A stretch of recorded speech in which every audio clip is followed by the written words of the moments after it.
Bonjour à toutes et à tous et bienvenue sur NTD L'Actu, votre point sur l'info de ce vendredi 23 février. Toute l'équipe de NTD vous remercie de cliquer pour vous abonner et de liker la vidéo. Dans un instant, nous retrouverons Anthony qui va nous parler aujourd'hui d'un cycle des plus vertueux, le cycle de la nature, celui qui peut transformer un désert en un paradis de vie et de verdure. Mais tout d'abord, voyons les actualités France. En France donc, le débat prévu demain samedi en ouverture du Salon de l'Agriculture exclura finalement le collectif Les Soulèvements de la Terre. Cette exclusion a provoqué une intense controverse. De nombreux agriculteurs estiment ne pas avoir été entendus. Et comme je le disais à l'instant, les agriculteurs continuent à se mobiliser avec des actions un peu partout dans le pays, des opérations escargots comme à Paris, des actions coup de poing, comme le déversement de lisier ou de terre, des blocages, l'allumage de feux maîtrisé et symbolique, etc. Le mouvement ne semble pas faiblir, on attend de voir maintenant ce qui va se passer pendant et après le salon de l'agriculture. Et un important réseau de pédocriminels a récemment été démantelé. Ce réseau a abusé de plus de 120 mineurs, dont 22 de nationalité française. La gendarmerie a déclaré avoir saisi près d'1 million de photos et vidéos à caractère pédopornographique. 6 hommes âgés de 36 à 61 ans ont été arrêtés et mis en examen pour production, distribution, détention et usage de matériel pédopornographique. Certains d'entre eux étaient également accusés de viol sur mineurs de moins de 15 ans et de proxénétisme sur mineurs. L'un des 6 individus était l'administrateur de 2 groupes d'échange de photos et de vidéos pédopornographiques sur la messagerie en ligne russe ICQ. L'enquête continue. Et un tramway a percuté un enfant qui tentait de rejoindre des amis de l'autre côté des voies. Le drame est survenu dans le 20e arrondissement de Paris. L'enfant est dans le coma, il serait actuellement entre la vie et la mort. Et il est temps maintenant de retrouver Anthony. Anthony, c'est à vous. Merci Rémi. Bonjour à tous. Aujourd'hui, alors que le week-end pointe le bout de son nez, je vous propose un sujet qui vous donnera sûrement envie de vous mettre au vert. Pour planter le décor, imaginez un désert aride où rien n'a poussé depuis 4 décennies. Voici le tableau du nord du Sénégal, il y a 2 ans. Mais aujourd'hui, grâce à une initiative audacieuse, la vie reprend ses droits. Sur place, le Programme alimentaire mondial des Nations Unies et les villageois du coin ont relevé un défi que beaucoup jugeaient carrément insurmontable. Redonner vie à cette étendue désolée. Tout ceci dans le cadre du projet baptisé la Grande Muraille Verte. Et l'enjeu est de taille, car la désertification chasse les populations vers les villes, qui délaissent alors leurs terres ancestrales. Mais grâce à des techniques innovantes, de Dakar jusqu'aux rives du fleuve Sénégal, la tendance s'inverse, et avec elle, la prospérité des habitants renaît. Restez avec nous pour découvrir cette métamorphose écologique, fruit d'un travail acharné et d'une vision audacieuse. Au cours du dernier siècle, le désert du Sahara s'est étendu de 10%.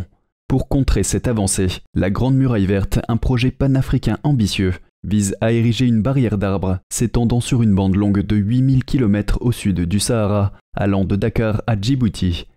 C'est ici, au bord du fleuve Sénégal, frontière naturelle entre le Sahel et le Sahara, que se joue une bataille cruciale pour l'avenir écologique de la région.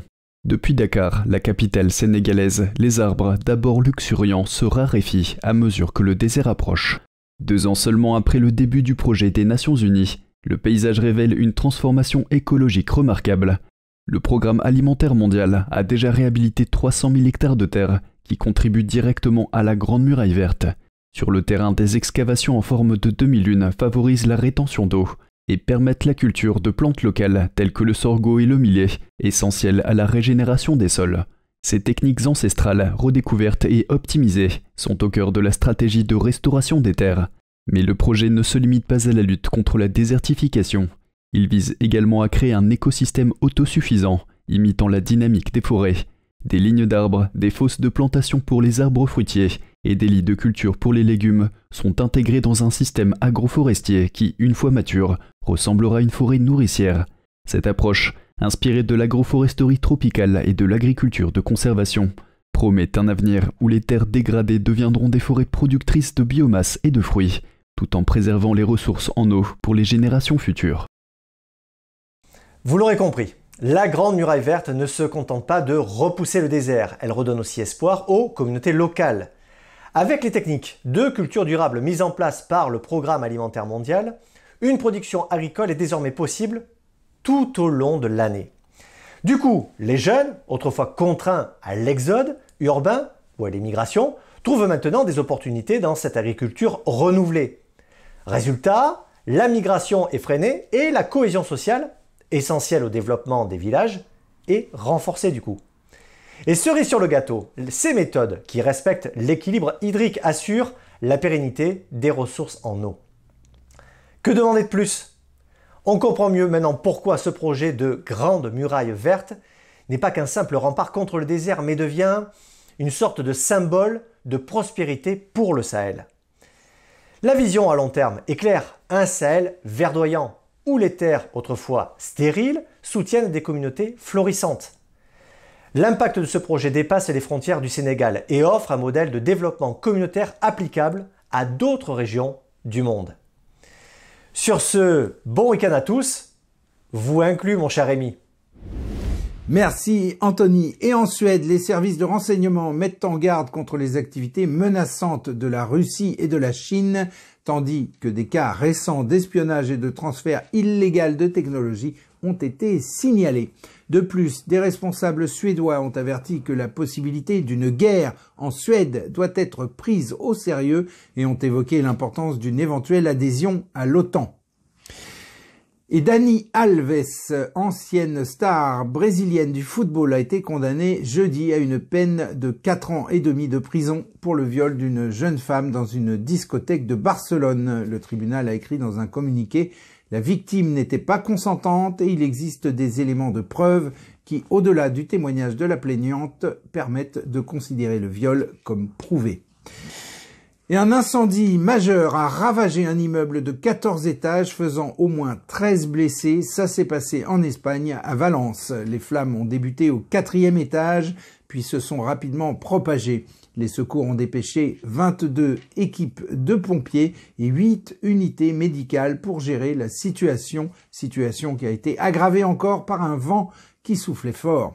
Un dispositif pour traiter les blessés a été installé sur place. Et la mère de l'opposant russe Alexei Navalny a déclaré avoir enfin vu le corps de son fils, mais elle accuse les autorités russes de l'avoir menacé pour qu'elle le fasse enterrer secrètement, sans cérémonie. Quand elle a demandé à avoir de nouveau accès au corps de son fils ces derniers jours, les enquêteurs ont soutenu que des expertises étaient nécessaires. Des soutiens de Navalny accusent le Kremlin d'avoir orchestré son assassinat et de chercher à dissimuler des preuves. Et on passe aux actualités Chine avec Vladia. Vladia qui va nous parler des dernières sanctions de l'Union européenne contre la Chine. Vladia, c'est à vous, on vous écoute. Bonjour à tous, merci Rémi.